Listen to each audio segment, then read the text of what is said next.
turnip lanterns, little rooms called snugs, and the Puca got me. This week, we're in Ireland with Gráinne Lawlor. Traveling the world to bring you delicious dishes, tasty beverages, and interesting experiences. This is the Destination Eat Drink Podcast on the Radio Misfits Podcast Network. I'm Brent Peterson. Welcome to Destination Eat Drink, the travel podcast for foodies. Destination Eat Drink is for foodies who like to travel and travelers who love to eat. And this week, we're all over Ireland with Gráinne Lawlor. But first, if you're planning a trip to Portugal, Spain, or Italy next year, check out my foodie travel guide ebooks at Buy Me a Coffee. They give you all the best things to eat and drink, where to get them, and cool things to do in places like Lisbon, Seville, Milan, and many, many more. Gráinne Lawlor is the founder of Flavour Trails, a terrific food and drink tour company based in Dublin. Gráinne is an expert on Irish food and drink, especially whiskey, and she's a great storyteller. Gráinne's been on the show before, and when we met up in Dublin last summer, Gráinne told me about some new tours she was launching this fall. So I told her, you got to come back on the show, talk about these tours and the new places she takes visitors. So we talk about the storytelling tradition in Ireland, landing a plane on the beach, and the potential for wine grape growing in Ireland, believe it or not. Plus the Cliffs of Moher, and Gráinne shares a lot of whiskey recommendations and also tells me about crazy Halloween traditions in Ireland. And I'm starving, so let's eat. Destination Eat Drink.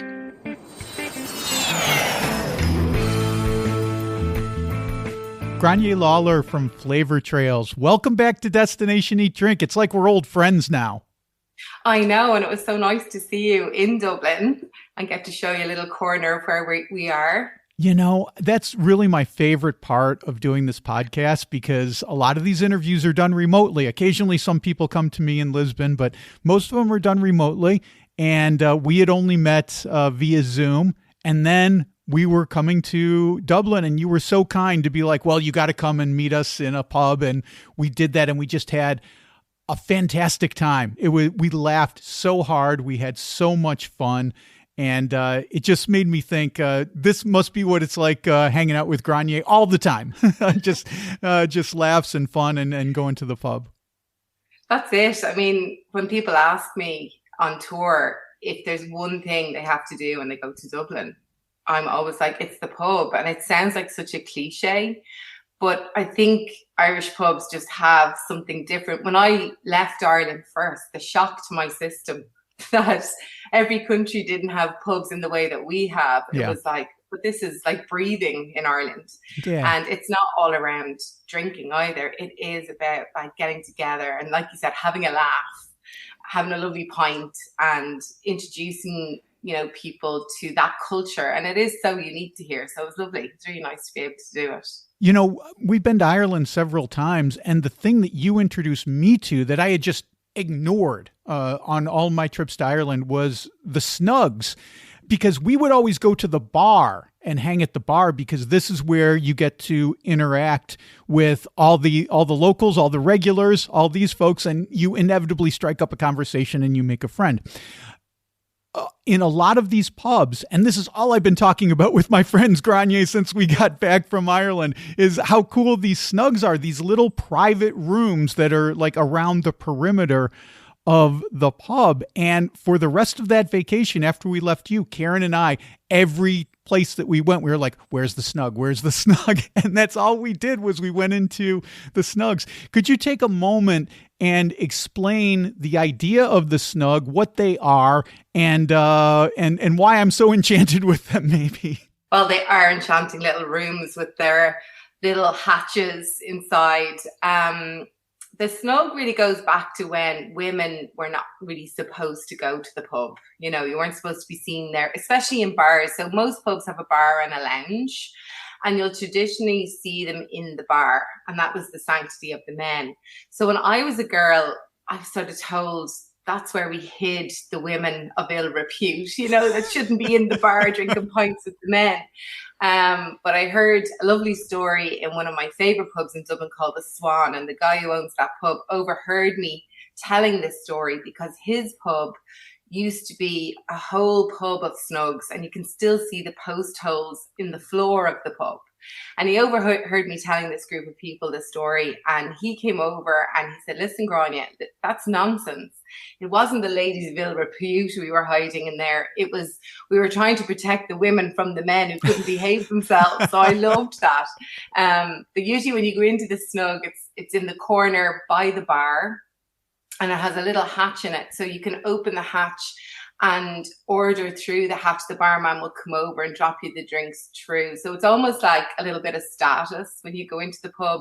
And I'm always warning women now, if you go into the pub and you want the snug and there's men in it, tell them to get the hell out of there, because they hid us in there for long enough. That's our spot. But I think the other nice thing about them is, pubs in general do different things. And a lot of times Irish people don't get that because it's just integral to the pub. We don't understand that, we go here for this thing. It's just intuition. And so you might go to a certain pub for Guinness. You might go to another pub because it's known for whiskey or for storytelling or for Irish music or for singing, whatever it is. But sometimes you just want to go and not interact and read your book or read your paper, scroll on your phone. So that point you made about sitting at the bar, it's absolutely correct. You want to sit up at the bar, you're open for conversation, you want to be in the company of other people, whereas the snug might be more that you're meeting your friend for a chat, or you've got family members and you want to be together, or you just want to go to the pub on your own and have a quiet cup of tea or a pint. So they are very unique, and I really encourage people when they come to Dublin to seek them out. Gráinne, you guys at Flavour Trails have launched some new tours, and that's why I wanted to talk to you today, because I'm excited to hear about them. Let's start off in Dublin, because that's where you're from, obviously. You have a new tour called Dublin 2 on the Taste Trail. And the Dublin 2 neighborhood, this is one of the most famous neighborhoods in Dublin. You've got St. Stephen's Green and Grafton Street is in there and all this other stuff. So tell me a little bit about this tour. What can we expect when we go on the Taste Trail with you, Gráinne? Yeah, we feel really privileged actually to have our little shop, our bricks and mortar shop in Dublin 2, in Powerscourt Townhouse Centre. And we're surrounded by, definitely high-end shopping, but we also have amazing vintage shops and vinyl and little eateries. And we decided that we wanted to branch out. We wanted to give lots of offerings during the day. So currently we've got an afternoon food tour, which is a progressive 3-course meal. And in the evening, we have our whiskey trail and our storytelling trail. So we wanted to offer something in the morning, but more in the traditional style of food tours, which is small bites on the move. But we wanted to put an absolute focus on Irish food. So I've done these small bite tours all over the world, and sometimes you're getting coffee or pizza and olives, and it's sort of generic to the city rather than to the culture you're trying to explore. So we wanted to keep it very close to, again, Irish food, what we're eating in these more small bites. So you might go to a cheese shop. We might do some whiskey tasting. We use an amazing whiskey shop called the Corkscrew, and the guys in there are amazing. You might pull your own pint of Guinness, learn how to do that. So each person can do that. Why is fish and chips known in Britain and Ireland? And get a mini fish and chips. So we offer 5 stops over 2 hours, but it's also about getting recommendations for the rest of your stay, especially in that area. But also if you're on the north side of the river, we've got some great recommendations there for customers as well. So it's been lovely to develop that tour and to discover how we can, because it's not a traditional way of eating in Ireland, that more tapas style. Yes. So it's been really good to link in with food producers and develop that tour. It's been brilliant. You guys also have a storytelling tour now. And of course, this is the perfect tour, in my opinion, Gráinne, because no one can hold your attention better than an Irish person when it comes to conversation. I think I kind of have the gift of gab a little bit, but when I go to Ireland, like when I'm hanging out with you, I just sit back, cross my legs, and just listen because you're so entertaining. And it's like this all over Ireland, all over Dublin. So when I saw that you guys are now doing a storytelling trail tour, I thought, this is perfect. And I can't wait to go on this tour when I come back to Dublin. Why don't you share with folks what this tour is about and what the experience would be like? Well, first of all, thank you for that lovely compliment. When I started tour guiding, I really was doing it for a summer just to figure out, what I really wanted to do. And within a couple of days, I was like, I'm made for this. And I thought it was me. And then as I got into tour guiding and tourists started telling me about how the taxi drivers were telling them these amazing stories and the concierge was like, oh, damn it, it's not just me. So we definitely do have the gift of the gab here. But if you want to add to that, the depth and richness of Irish mythology. So we have 4 cycles of Irish mythology. They say that the screenwriters of Game of Thrones were heavily influenced by the character development and how in Irish mythology, characters show up. You can be the hero of the piece, Brent, and everyone loves you and adores you and you do everything right until you wake up on the wrong side of the bed, when you have a really bad day. And the reverse is true, that the villains have these really redeeming features. And it's like all of us. We have all these facets to our personalities. Sure. And it really... all these people live within inside all of us, right? Exactly. And it's really evident when you go through Irish mythology. So I thought that was a really important element. We have an oral tradition in Ireland, so our history wasn't written down. And we actually have a folklore school in UCD that has tried to capture those stories and that oral tradition. So I thought that was really important. Halloween was born in Ireland. It's like it's our holiday that Irish immigrants bring to the US, and they give it back to us in its current form. So that was really important to tie in. And then there's amazing characters from Dublin that you could go back 2 centuries and you can go back 10 years. That people tell these stories all the time of these ordinary people. And there's pubs named after them, like the Hairy Lemon is named after an actual person. We have Billy in the Bowl, who was a legless man who went around Dublin in a metal bowl. So we have these amazing stories that we can tell. And where else to do them but in some of the greatest pubs in the world, in Dublin. So it was a no-brainer. And we also had to tie in then, what to drink, what are pub snacks rather than pub meals, what is the etiquette in pubs. And we get to tie all of that together in this lovely little tour. And we've got 2 amazing storytellers, Daniel and Gav, who've really taken a hold of this tour and made it what it is. So we're really proud of that one. Yeah, we'd love to have you out. Yeah, I'd love to do it. There's also, there's the storytelling, but then there's also the mythology and the legends of Irish tales of Irish verbal history. And I'm just wondering about the fairies and these I'll call them mystical creatures. I might get in trouble for calling them mystical creatures, but fairies and things like this. How does that exist within the realm of storytelling in Ireland? Again, another massive part of it. So we have lots of different types of fairies in Ireland. Now, listen, Irish people are not naive, okay? We don't believe in fairies, but you never disturb the fairies. Right. Yeah? So the banshee is a really famous Irish fairy people have heard of, and they go, oh, it's Irish. So ban is the Irish word for woman and she the other world, and she's a keening fairy. So she warns of an imminent death in your community. So she doesn't cause death, but she warns of it. Leprechauns are fairies. We have the Tuatha Danann who live in the underworld. We have all of these amazing, we'll call them characters, but beware of them at the same time. The Puca is another amazing fairy that only men see. You're finished work after a week and you say to Karen, listen, I'm just going to head down the road for one, and you're rolling the next morning at 6 o'clock. And she's like, what happened yet? Well, the Puca got me, So we have these amazing stories attached to these fairies. And I think they were a way of explaining phenomenon that people couldn't explain, pre access to the internet, access to books. How do you explain natural or unnatural phenomenon? And it's alive and well here, particularly on the west coast of Ireland, but we love giving a taste of that in Dublin. So let me write this down. Puca is what I need to, okay. Puca. And now, right. Brent, Puca doesn't travel, okay? You can only use that excuse in Dublin or in Ireland. All right, I'm going to have to find the Portuguese ferry equivalent and use that. Exactly. So you guys are expanding your tentacles all over Ireland. You guys are doing day tours and even overnight tours now.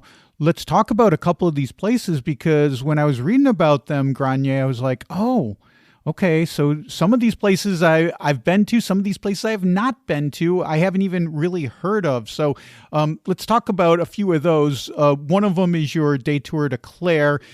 People know about this because the Cliffs of Moher are located out there. But, talk about that and what else would we do? We're not just going to go to the cliffs and turn around and come back. Yeah, I mean, the Burren is the area where the cliffs are based in. It's a 250 square kilometre limestone landscape. It's the only place in the world where alpine, tropical and Arctic flowers grow at the same time. Oh, cool. It's amazing. It's where J.R. Tolkien lived before he wrote Lord of the Rings. It is literally Middle Earth. Oh, and wow. People tend to go to the cliffs and drive through the Burren to get to Galway, which is amazing. Galway's amazing. But they miss out so much in the Burren. It's this amazing ecosystem where we have amazing cheese, the Burren Smokehouse, which is smoked salmon, oysters. We have the Hazel Mountain Chocolate Factory. There's a tiny percentage of chocolate factories around the world that actually, make their own chocolate, which sounds really weird thing to say. They're one of them. They're amazing. So there's so much to see and do and explore. We have Neolithic sites there as well, like Paul na Brone, which is this amazing standing stone. So we wanted to give people the opportunity to go and see a major site, but also be able to stay in the area of the cliffs, because there is so much to see and do there. Dublin is a little village where my parents were 50 years married this year. That's where we chose to go to celebrate their 50th wedding anniversary. It's the spiritual home of traditional Irish music. So there's so much to be explored in that little corner. So we wanted to be able to bring people out for the day, or if they wanted to stay overnight. The major site is there, but the hook is the food, the drinks. We've got amazing distilleries over there as well, the Mickle Distillery. And be able to do that in a small group and dictate the tour yourself. So give you lots of options. You choose maybe 3 options from the list for the things that suit you best. There's foraging available over there. Oh, wow. Some of the best lamb that's available. So a little place that people go for the cliffs, but don't realize there's a whole world going on there that we can introduce them to. Yeah, I took the train, Kieran and I took the train out to Galway to see our friends Rick and Bridget out there, and we had a great time. Galway's fun, and I recommend people to go there. You'll see lots of hen and stag parties out there, undoubtedly, but it's still fun. It's still worth it. But we didn't get off the train. We just took the train straight from Dublin out there and didn't stop along the way, and you're opening up a whole new world for me on this Clare tour, Gráinne. So super cool. Good on you. And then you guys are doing the Wicklow tour, and I'm reading about this, and there's something called you've got berry wines out there. I'm a wine drinker. I've been known to enjoy a glass or two. What are berry wines exactly? Listen, I was skeptical. Let me tell you, I was like, is berry wine even wine? So we went out, and I imagined when we went, Wicklow is an hour outside of Dublin. It's known as the Garden of Ireland. It is mountainous. It's got lakes. It's beautiful. So I was expecting this waif-like woman to be floating through rows of blackberries and raspberries. And I arrived to an industrial estate, and I met a Californian man called Brad. And I was like, this is not what I was expecting. And it's one of the single best experiences I've had in Ireland around food and beverages. The education was amazing. The access to his process was unparalleled. You could see it's very much a family business, and his children were running around trying to hurry him on through the tour. He's so passionate about it. And then they did amazing wine tasting with food pairings at the end of the tour. And I really, really enjoyed it. It's one of those ones that I sort of try and push people towards because they were as skeptical as I was. But I was really was a massive fan of it. Sounds great. So what kind of berries are they fermenting? Blackberries, raspberries, blueberries? And strawberries. Strawberries. 3, yeah. Blackberries, raspberries, and blackberries, strawberries, and raspberries. Yeah. Yeah. So, what is it? What is wine other than fermented fruit? So why not? Absolutely. I know there's some pilot schemes down in Wexford. I'm originally from Wexford, which is in the southeast of Ireland, for growing grapes as the temperatures are rising. So there's some pilot schemes going on down there at the moment. So you may see Irish wine in the future. I was sort of the opinion, let's stick to Irish wine, which is whiskey. But this really opened my mind to the fact that, we don't grow a lot of fruit in Ireland either. We grow apples and berries. A few pears, but that's it. So it was really nice to see, the biodiversity that comes with growing different types of fruits and encouraging people to do that again here. So yeah, it was a lovely experience.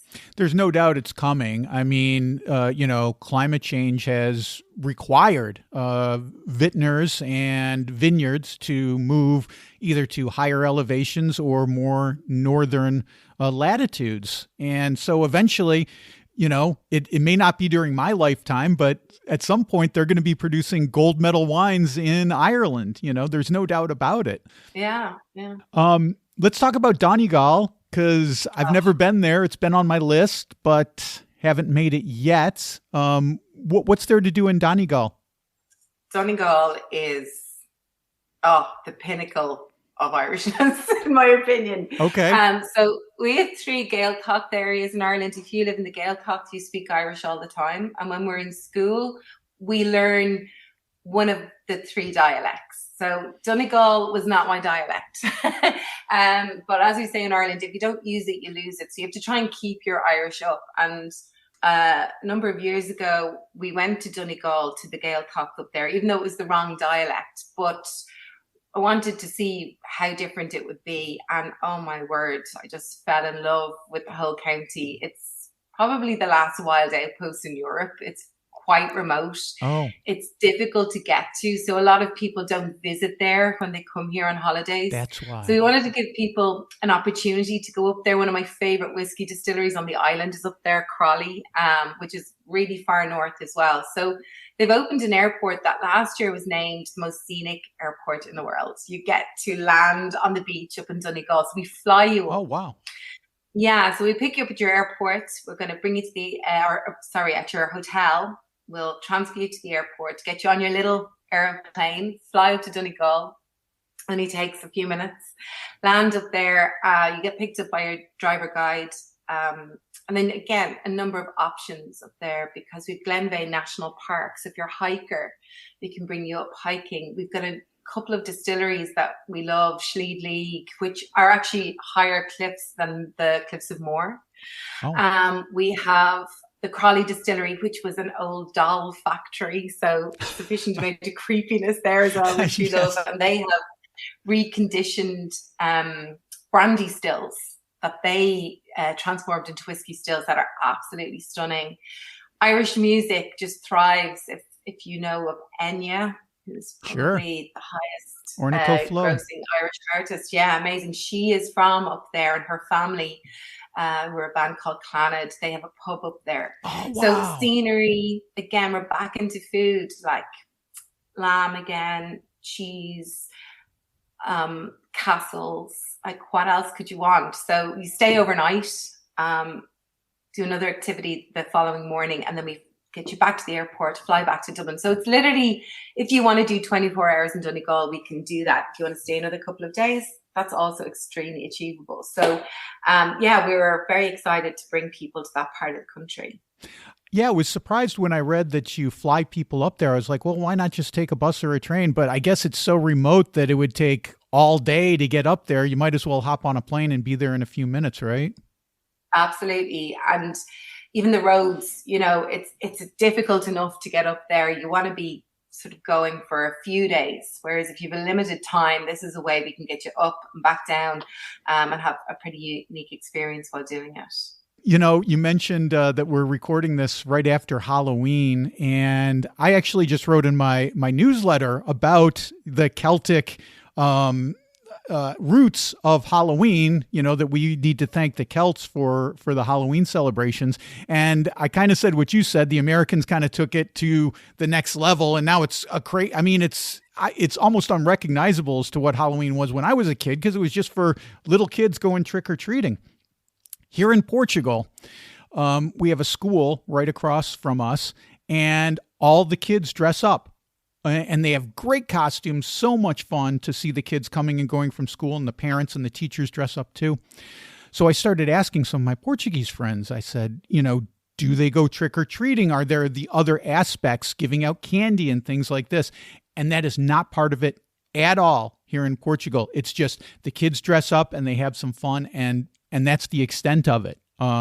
So anyway, I tell you that, Gráinne, to ask you this, which is, what are the Halloween traditions in the birthplace of Halloween? Are you ready for this? It's like, I love telling, especially Americans, how I celebrated Halloween as a kid. So originally from Wexford, I grew up in Kildare, but we brought the traditions from Wexford to here. So we think that, so the first thing is, Halloween is the time of year when the veil between this life and the afterlife is thinnest. So the reason we're dressing up as a ghoul or a ghost or a monster and not a princess or a fairy is because as the ghoul passes the veil at this time of year, he can see you through the veil. So we want him to think that we're one of them, so they won't take us. Oh, wow. So my cousin grew up in Boston, and her mom had ever dressed up as a princess. I would be crying. I'd be like, they're handing her up on a platter. Like, what's going on here? So we would say that Halloween is the time of year when we build character into our children. Okay, so we want them to be kind and empathetic. We want them to experience happiness, but we also want them to be prepared for adulthood. So a little bit of stress and anxiety and fear, scare the hell out of them too. Yeah, right. So what we do by trying to kill them 3 times. So if you survive Halloween, you're going to survive life. Okay. So the first really weird thing that Americans do is they carve pumpkins, right? Yes. Absolute wimps. We carve turnips, and our turnips are the size of your head. And I encourage all your listeners to Google the turnip lantern, because they're the most terrifying thing you're ever going to see. They're like mummified heads, and each child carves their own. And it has a little cap on top. So you put a candle inside, and the child carries the turnip on a string door to door. So we wouldn't have said trick-or-treating as children. We would have gone to the door and we would have said, support the Halloween party. And the person at the house would say, well, you have to do a trick or tell us a joke or sing us a song to earn the gift, right? So if the child doesn't go up in a puff of smoke in their polyester costumes with the open flame, they've survived Halloween once, okay? The second thing we do is we bob for apples as well as a game, like that waterboarding for children. But we add other things to the basin. We add in nuts. So again, apples and nuts will float in the shell, they'll float, but we also add coins. So we're going to try and drown the children. Oh my God. And the third thing we do is we have a very specific meal. And I was actually with my mom yesterday. I was giving her loads of abuse yesterday. I said, listen, it's Halloween. Why have you not made me call cannon? So call cannon is a very specific dish. It's mashed potatoes, it's cabbage and root vegetables and loads of butter and white pepper. And it's a really, hearty dish. But when I was a kid, my mom would wrap coins in greaseproof paper and hide it in your dinner. So if you found the coin and didn't choke to death, right, you would be the rich one in the family. And then for dessert, you have a fruitcake called barmbrack. And in it would be hidden a rag. So if you found the rag, you would be poor. And if you found a little toy gold ring, you would be happily married. So by coincidence, my brother always found the rag and I always found the ring. I am single and he just bought a Porsche. So I'm not sure that it works out exactly like they plan it to, but choking your children, trying to burn them to death, and drown them, is popular activities at Halloween. God, it's so funny. Oh my God. Yesterday I was trying my best to explain to a Portuguese friend of mine the concept of trick or treat and the consequences to the adult homeowner if they did not supply candy, that their house might have eggs rain down upon it, or you might throw toilet paper into the trees.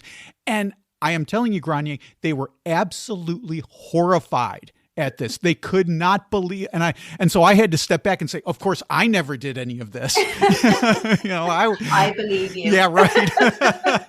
But they couldn't. It was like this couldn't even compute in their minds. And so I'm like, all right, I got to be a little more careful when I tell these American tales, some of them, because Oh my God, it could get so much worse. So before I let you go, Gráinne, you are an expert on whiskey and distilling, and I'm just wondering, what are you enjoying these days as the weather turns cooler? What kinds of whiskey are you enjoying? Have you discovered anything new recently, or what's an old favorite of yours? Well, my absolute old favorite, my go-to is Powers John's Lane. It's a 12-year-old single pot still, ex-bourbon, Oloroso sherry. It's absolutely delicious. I encourage everybody to go out and get a bottle. I always have one at home. It's absolutely really, really good stuff. We produce all three styles of whiskey in Ireland. So we produce grain, malt, pot still, and blends as well, of course. I treated myself this year to a bottle of Dunville's 21-year-olds. But their PX, if you don't want to spend that much money, is absolutely fantastic. It's a distillery up in the north. So, and the guys there are the sweetest people. Like, they are so obsessed with whiskey in the most, I don't know, it's very sweet anyway. And I big fan of that at the moment. Irish whiskey is on fire in lots of ways. In other ways, it's under threat at the moment with the threat of the tariffs. With lots of things like that. So I'm encouraging people more than ever to have a look, because all of the innovation in whiskey has been happening in Ireland, and the rest of the world have been taking those innovations and making their own. So it's an exciting thing to get into. I'm also a big fan of Egan's whiskey. They're a bonder. Rupert Egan is a 5th generation bonder, and he again has been very generous with his information with us. So that's another nice one if you like single malt. Really, really good. And I suppose a grain, have a look at Teeling's single grain. My word, one of the number one grain in the world when it came out on the market, as we're talking about wine. It's aged in ex-Californian red wine barrels, Cabernet Sauvignon barrels. That's delicious. If you like it, like sweet, easy to drink, but has its own complexity in there. It's beautiful. So there's a single malt, single pot still, and a single grain for everybody to try. Perfect. Great recommendations. Thank you, Gráinne. It's been great catching up with you. I always have so much fun talking to you, Gráinne. It always puts a smile on my face, and I know that the listeners are going to want to book your new tours with you. They can do that at flavortrails.ie. I highly recommend it. Gráinne is a wonderful person, and she has curated these fantastic tours, so everyone should be a part of that. Gráinne Lawlor, thank you so much. Love talking to you. Thanks for being on the show. Thanks for having me, and we can't wait to have you on the storytelling tour with Karen soon. Okay, that's Gráinne Lawlor from Flavour Trails. I just love talking to her. She has such a wicked sense of humor. You can book one of her classic tours or one of the new tours that we talked about at flavortrails.ie. That's flavor, FLAVOUR, trails.ie. And if you want to hear more of my conversation with Gráinne, become a member of my Substack. We talk about Guinness with black currant cordial and Irish breakfast. Become a member of my Substack to hear that at destinationeatdrink.substack.com. daytrips.com. Well, that's it for this week. Next week, we're in Rome with the one and only Katie Parla to bust the myth of carbonara, braised pigskin and beans, and pizza tongues. Don't miss that. And while you're waiting for that one, there's plenty of new foodie travel at destinationeatdrink.com. I just posted a new video. This one is about a bathtub race in Portugal, and it's just as crazy as it sounds. Watch that by clicking on the video tab at destinationeatdrink.com or by going to my YouTube channel. That's youtube.com/@destinationeatdrink946. I also just posted a new story about the search for a unique liqueur in southern Italy. You can read all about my quest at destinationeatdrink.com/blog. And speaking of Italy, I've got a bunch of new Italy foodie travel guides available for download at Buy Me a Coffee. There's Stunning Lecce, Bustling Bari, and Laid Back Monopoly, along with lots of others at buymeacoffee.com/destinationeatdrink. Download yours today, and thank you very much. Destination Eat Drink is distributed by the Radio Misfits Podcast Network and Ed Silla. Thanks, Ed. I'm Brent Peterson, and I'll see you down the road. Join us next week for another culinary adventure on Destination Eat Drink, a presentation of the Radio Misfits Podcast Network.